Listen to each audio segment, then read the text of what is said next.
नमस्कार, धर्मवाणी में आप सभी का स्वागत है। मैं हूं अजय चौहान। हिंदू धर्म में वैज्ञानिक मान्यताएं कितनी हैं, क्या है और उनका क्या आधार है, और जितने भी हमारे धर्म में प्रचलन में हैं, यानी कि अगर हम कहें कि ओम, स्वास्तिक या रंगोली या दिनचर्या के कई जैसे जैसे कि हमें नाखून कब काटना चाहिए, कब नहीं काटना चाहिए, और कौन से रंग के कपड़े किस दिन पहनना चाहिए, हवन का क्या महत्व है, हवन क्यों ज़रूरी है, क्यों नहीं, और किस प्रकार से हमें अपनी दिनचर्या को सुबह से लेकर शाम, दोपहर, शाम, रात या सोते वक्त तक या और भी कई सारी चीज़ें हैं, तो हमें सूर्य को जल क्यों अर्घ्य देना चाहिए, या तुलसी का महत्व क्या है। तो ये इतने विभिन्न प्रकार के करीब 60-70 या करीब 100 के करीब ऐसे विषय हैं। इस तरह के छोटे छोटे चीज़ें हैं तो आम दिनचर्या में जब हम प्रतिदिन इनको हम काम में लेते हैं या इस्तेमाल करते हैं, हमारी दिनचर्या में आके निकल जाते हैं और हमें आभास ही नहीं होता। तो वहाँ पर हम कितनी गलतियाँ करते हैं, किस प्रकार से फिर हम उनका फल भुगतते हैं, और हम कितना अपने धर्म का, अपने देवी देवताओं का, अपनी दिनचर्या का जो एक नित्य दिनचर्या होनी चाहिए जो प्राकृतिक तौर पर, उसका कितना हम अपमान करते हैं, कितना हम बच सकते हैं उनसे। और आज की ज़िंदगी में भी, भागदौड़ वाली जितनी भी ज़िंदगी है आज हमारी, तो उसमें भी हम कई प्रकार से इग्नोर करते जाते हैं सब चीज़ों को, या हम अनदेखा इस तरह से करते हैं कि ये सब चीज़ें थी ही नहीं पहले भी और आज तो सवाल ही नहीं उठता, तो वगैरह वगैरह चीज़ें हैं जो इनको हमें आत्मसात करना चाहिए और आज भी उस प्राकृतिक लाइफ स्टाइल पर आना चाहिए और दिनचर्या का पालन करना चाहिए। तो ऐसी कई सारी व्यवस्थाएं थी प्राकृतिक तौर पर प्राचीन काल में, या पिछले 100, 150, 200 वर्षों तक भी जस की तस हुआ करती थी। लेकिन आज हो सकता है कि वो कुछ प्रतिशत रह गई हो, 5, 10, 15, 20, 25% रह गई हो। तो अगर वो रह गई है तो शहरों में तो नहीं रह गई है, लेकिन अगर हम बिहार के ठेठ गाँव में चले जाएं, राजस्थान के ठेठ गाँव में चले जाएं, दूर दराज के, या दक्षिण भारत के पूरे हिस्से में अगर हम द्रविड़ क्षेत्र में उधर चले जाएं, हम अगर महाराष्ट्र से नीचे, तो वहाँ अगर हम देखें, या मध्य प्रदेश के कुछ क्षेत्रों में चले जाएं, मालवा में चले जाएं, और यहाँ पर अगर हम आज बात करें इस विषय को लेकर के, तो मैंने क्यों ये विषय छेड़ा है, तो इसके विषय को लेकर मैं अगर यहाँ आप लोगों को बताऊँ तो उसमें मूल रूप से ये है कि मैं एक ऐसी पुस्तक लेकर आया हूँ। उस पुस्तक को जो मैंने पढ़ा है, तो करीब 4 से 5 दिन में इस पुस्तक को मैं पढ़ चुका हूँ, और पुस्तक ज़्यादा बड़ी भी नहीं है, ये करीब 152 पेज की किताब है। 152 पेज की ये किताब है, पुस्तक है, और इसका नाम है हिंदू धर्म में वैज्ञानिक मान्यताएं। केवी सिंह द्वारा लिखी हुई किताब है, हिंदू धर्म में वैज्ञानिक मान्यताएं। 152 पेज की किताब है और 300 रुपये इसकी कीमत है। ग्रंथ अकादमी नई दिल्ली, आप देख सकते हैं, ग्रंथ अकादमी नई दिल्ली से प्रकाशित है ये किताब, और ये इसका कवर है, और आप देख सकते हैं ये है। तो अगर आप इसको डायरेक्ट लेंगे तो शायद 10% आपको डिस्काउंट मिलेगा, या अगर अमेजन से लेंगे तो हो सकता है कि इसमें और भी थोड़ा सा सस्ती मिल जाए।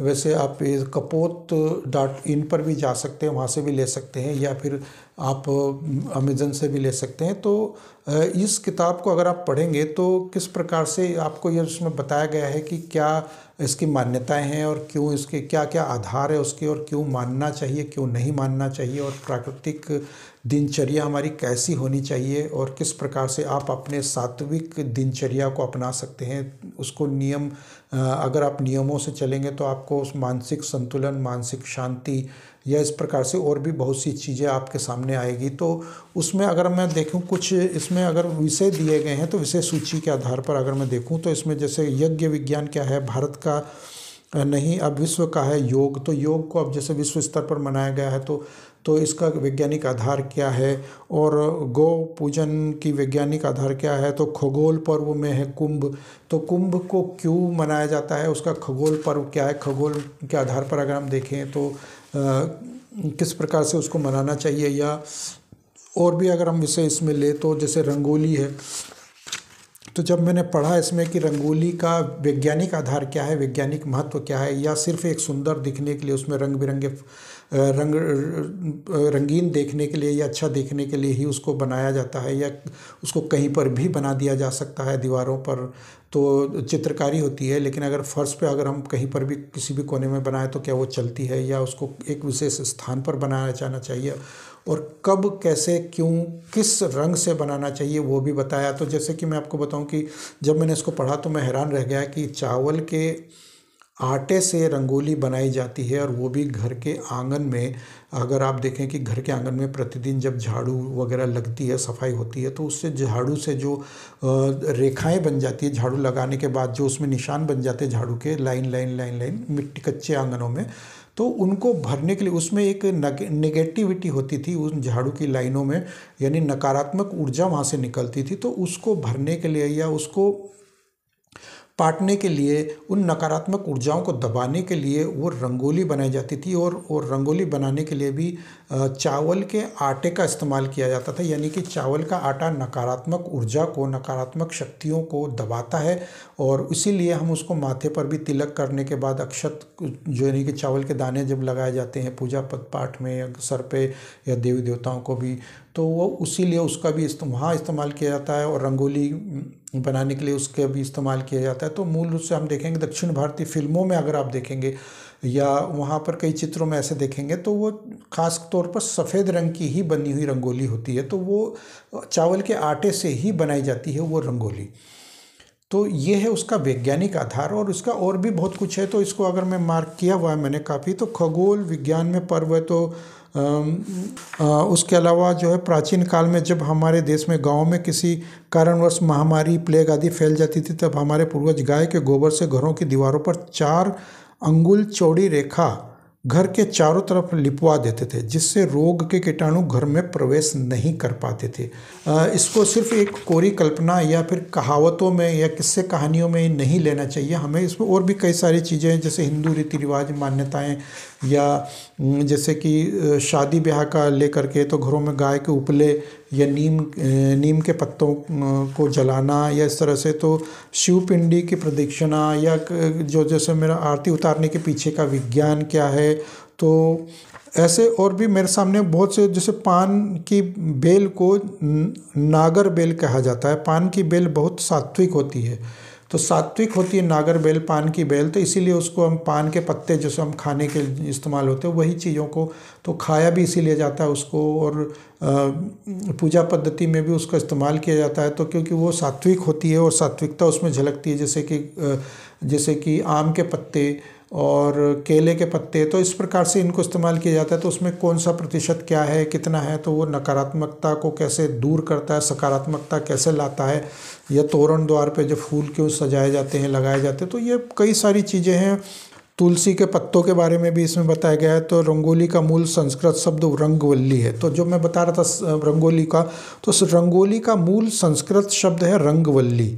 विशिष्ट चावल का सफ़ेद चूर्ण चुटकी में लेकर जमीन पर उसके द्वारा निर्माण की गई आकृति को रंगोली कहा जाता है। तो रंगोली मूर्तिकला और चित्रकला से भी प्राचीन है, विस्तार से समझाया गया है। और पीपल के पेड़ के नीचे बैठ कर के जिस प्रकार से न्याय होते थे, यानी कि जैसे गांव में हम पंचायतों के देखते थे, तो वो पेड़ के नीचे बैठते थे। तो वो खास तौर पे अगर आप ध्यान देखें तो वो पीपल का पेड़ होता है, जिसके नीचे पंच परमेश्वर या 5 पंचायत बैठती है, और वो फिर वहाँ न्याय करती है। तो उसको ये आधार ये माना जाता है कि ब्रह्मा विष्णु महेश का वास अगर पीपल के अंदर होता है, तो उसी पेड़ के, इसी वृक्ष के नीचे बैठ करके अगर कोई पंचायत न्याय करेगी, तो एक प्रकार से वो ब्रह्मा विष्णु महेश के द्वारा किया गया न्याय माना जाता। तो उनका अपना एक वैज्ञानिक आधार होता था, और यही इसका एक सिद्धांत था, और यही प्राकृतिक तरीका भी होता था उसका, और प्राकृतिक तौर पर यह न्याय व्यवस्था मानी जाती थी। तो यह है इस किताब का मूल रहस्य और इसके वैज्ञानिक आधार। अगर आप इस किताब को पढ़ेंगे, या घर में जितनी भी महिलाएं, बच्चे या गृहिणियां जो भी हैं, कोई किसी भी वर्ग का व्यक्ति कोई भी इसको पढ़ सकता है, तो उसको काफ़ी चीज़ों का नॉलेज हो जाएगा, ज्ञान हो जाएगा इस चीज़ को लेकर के। और वो कहीं भी अगर कहीं घर बाहर या परिवार में कहीं पर भी अगर आप बहस करते हैं, कोई शिक्षा देते हैं या कोई अच्छी बात करते हैं कुछ भी, तो आप व्हाट्सअप यूनिवर्सिटी से बच जाएंगे, व्हाट्सअप ज्ञान से बच जाएंगे। और वो बेवजह का जो ज्ञान उसमें परोसा जाता है उससे बचने के लिए इस प्रकार की कुछ किताबें आवश्यक होनी चाहिए आपके घरों में पढ़ने के लिए। और ज़्यादा महंगी भी किताब नहीं है और ज़्यादा मोटी भी किताब नहीं है, आप बहुत आसानी से इसको पढ़ सकते हैं। और एक बार पढ़ना शुरू करेंगे तो आपको ज्ञानवर्धक लगेगी और आप पढ़ते जाएंगे। और मैं ऐसी ही उम्मीद करता हूँ कि आप लोग ऐसी पुस्तकों को और आगे पढ़ेंगे। मैंने कोई बुक रिव्यू उस प्रकार से नहीं किया है कि मुझे कोई पेड प्रमोशन कर रहा हूँ मैं किसी प्रकार का, क्योंकि मैं पढ़ने का शौकीन हूँ और मैं इन किताबों को पढ़ता हूँ तो मुझे बहुत अच्छी लगती है किताबें, और छोटी छोटी किताबें हैं। और एक इससे पहले जो किताब मैंने आपको शायद बताया था, विनाश पर्व, तो यह मैंने अंग्रेज़ों के समय का इतिहास बताया है। मुग़लों से शुरू होता है हालांकि, लेकिन ये मेन रूप से अंग्रेज़ों का इतिहास बताया है इसमें, और किस प्रकार से इसमें प्लास्टिक सर्जरी जो शुरू हुई भारत में और उसके इन सब चीज़ों का आधार मानकर मैंने इस किताब में बताया। तो आप ये देख सकते हैं। तो ये इस प्रकार की किताबें हैं जो आपको छोटी छोटी किताबें पढ़नी चाहिए और बहुत अच्छी लगती है किताबें पढ़ने में, और नॉलेजेबल है, जानकारियाँ मिलती है। तो इन पुस्तकों को अगर यदि संभव हुआ, यदि भारत में न्याय व्यवस्था, न्याय या संवैधानिक कुछ बदलाव होते हैं, तो उसके बाद कुछ ये किताबें ऐसी हैं जिनको हमारे सिलेबस में बच्चों को 8वीं 9वीं 10वीं 12वीं तक की किताबें लग जानी चाहिए सिलेबस में किताबें। इस प्रकार की किताबें हैं जिनसे कि एक आधारभूत ज्ञान मिलता रहे और कुछ तथ्यात्मक जानकारियाँ मिलती रहे उन बच्चों को। यही मेरी आपसे उम्मीद है कि आप लोग इनको ज़्यादा से ज़्यादा पढ़ें और औरों को भी पढ़ाएं और इसके बारे में जानकारी दें।